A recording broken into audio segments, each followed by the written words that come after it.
ইরানের revolutionary guard corps IRGC বর্তমানে ইরানের প্রায় প্রতিটি কৌশলগত সিদ্ধান্তের সঙ্গে যুক্ত।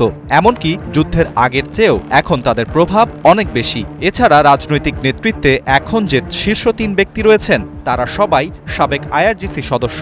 এটিও বাহিনীর জন্য একটি বড় শক্তি। নেতৃত্ব শূন্যতা আশঙ্কা আগেই টের পেয়েছিল আইআরজিসি।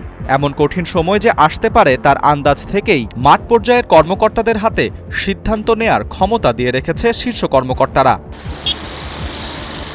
গেল সপ্তাহে যুক্তরাষ্ট্র ও ইসরায়েলের যৌথ হামলা শুরুর আগেই বিপ্লবী গার্ড বাহিনী এই কৌশল সাজিয়ে রেখেছিল। তবে এটাই এখন বিপত্তির কারণ হয়ে দাঁড়িয়েছে। মধ্যম সারির কর্মকর্তাদের সিদ্ধান্তে প্রতিবেশী দেশগুলোতে ব্যাপক হামলা চলছে, আর এতে যুদ্ধ আরও ছড়িয়ে পড়ার আশঙ্কাও তৈরি হয়েছে। ইসরায়েলকে লক্ষ্য করে আইআরজিসি যতটা না হামলা চালিয়েছে তার চেয়ে অনেক বেশি গুণে হামলা হয়েছে মধ্যপ্রাচ্যের দেশগুলোতে। মার্কিন ঘাঁটি লক্ষ্য করে গত বুধবার ন্যাটো সদস্যভুক্ত দেশ তুরস্কেও ইরানের বিরুদ্ধে হামলার অভিযোগ উঠেছে, যদিও ইরান ওই হামলার কথা অস্বীকার করে। আইআরজিসির এই শক্ত অবস্থান ভাবনায় ফেলেছে যুক্তরাষ্ট্র ইসরায়েলকে।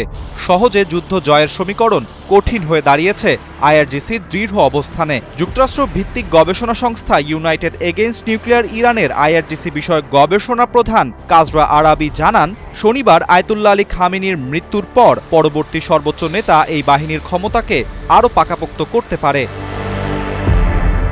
বিশ্লেষকদের মতে যুদ্ধের শুরুর পর থেকে আইআরজিসি অনেক বেশি প্রভাবশালী হয়ে উঠেছে। বর্তমানে প্রতিটি বড় সিদ্ধান্তের সঙ্গে রয়েছে তাদের সম্পৃক্ততা।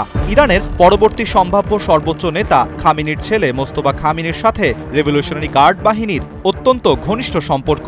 ক্ষমতা গ্রহণের কারণে বাহিনীর ওপর তার নিয়ন্ত্রণের পরিধি আরও বাড়ার শঙ্কা রয়েছে। একই সাথে কট্টরপন্থী তরুণ কর্মকর্তাদের মধ্যেও তিনি জনপ্রিয়। ২০০৩ সালে মার্কিন আগ্রাসনে ইরাকি বাহিনীর বিপর্যয় আইআরজিসিকে শিখিয়েছে টিকে থাকার লড়াই। আইআরজিসির মূল পরিকল্পনাই ছিল বিকেন্দ্রীকরণ, যাতে কোনো নির্দিষ্ট প্রদেশে হামলা হলেও সেটি নিজে থেকে আত্মরক্ষা করতে পারে এবং শাসন ব্যবস্থার কর্তৃত্ব বজায় রাখতে পারে। এমনটাই মনে করে বিশ্লেষকরা। আরাফাত ইসলাম, ৭১।